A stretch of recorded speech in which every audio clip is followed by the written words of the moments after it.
We're just wrapping up day one of the Panel and Engineered Lumber Conference and Expo, the 9th Pelice here in Atlanta, Georgia. My name is Jessica Johnson, one of the editors on Panel World, and I'm joined by Dan Shell, Panel World. We started off the morning with our superstar producer keynoters, Roya Martin III and Stuart Gray with Roseburg. Sandwiched in the middle was Christian Diefenbacher of Diefenbacher. Wow, it was a good morning. One of the things that stood out to me, I thought, was this theme. Christian Diefenbacher actually brought it up. 150 years, that company, but they've learned to adapt. That was something that we saw in all three keynotes, all three companies. Dan, what did you notice? All three companies. One was 90-so years with Roseburg, and Martin had just finished their 100th anniversary last year. And Roy Martin gave a good presentation on looking ahead to the next 100 years. And he wanted to look at how to make the transition without falling into the trap of other companies. And what do we keep? What do we want to change? He talked about being careful not to overexpand or over-leverage. He talked about wanting to have his company in a position to maintain liquidity and pursue innovation while they're increasing productivity. But he really talked about his people and the things they've done, from a healthcare clinic, doing a lot of healthcare for their employees. And he says, we try to create a safe, clean, inviting workplace and give them a culture of family. And what he does say, he said, we don't grow trees, we grow people. But at the same time, they're also growing a lot of trees. He said that we're now growing trees at 4 times the rate we did in the 1980s. So Marco's on the right track. Okay. And then Stuart Gray also talked about his people and some of the innovations that they have within Roseburg. Roseburg's in panels, they're in lumber, all kinds of things. Stuart mentioned the changing company, the changing the priorities. He mentioned establishing a values-based culture that values the team members and leaders, and also a responsibly centered leadership. He said servant leadership is really the only valid kind. And he talked about the product mix of Roseburg. The priorities might change over time, but they're always looking to put the right wood in the right product.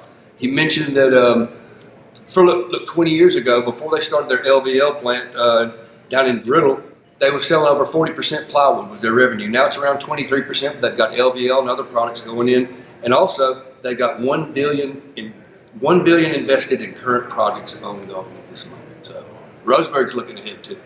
Well, that seemed to be the theme of the technical sessions, which was talking about all the different projects that are going on in the industry, as well as, again, that what can we learn from the past that we can apply to the future. One thing that I really took away from all of our technical sessions was Steve Jason, who's basically an air emissions legend in this industry.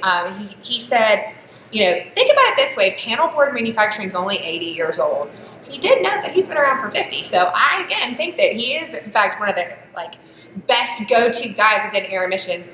But he said, don't think about the future without also thinking about the past and also how far the industry has come. I mean, obviously he was speaking towards air emissions and how much cleaner the air is, how much healthier we are making all of our plant employees and also those that are in the backyard in our communities. But that was one of my big takeaways from all the technical sessions this afternoon. Dan, what did the afternoon bring for you?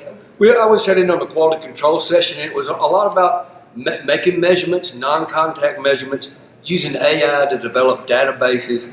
And at the same time, because it's a really advanced system, being able to move them into a plant environment with people, to making people comfortable with them. As one of the guys, Steve Mate with MadeGauge, I believe he said, we've got to remember that there are going to be people who are going to be operating these systems. We make them as complex and all these features and benefits, but you got to remember, people are still going to be running them. So it's a people industry.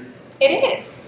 Our final afternoon keynote session focused on the innovations within mass timber and some of the projects that are happening there. Nick Milestone with Mercer, they talked about their plant in Conway as well as their plant in Washington, some of their folks up in Canada as well. Any key takeaways from you on those afternoon keynotes? Well, Matthew O'Malley with Timber HP, a new mass timber plant that's opening up in Maine, and right now they're concentrating on an insulation product and a fill product, a bat product, and a board product.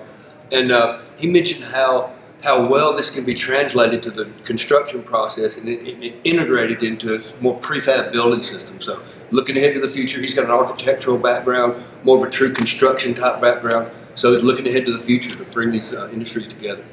So safety, people, and of course the future is bright. Those were, I think, our key buzzwords, our key things that all of our sessions brought for this 9th edition of Pelice.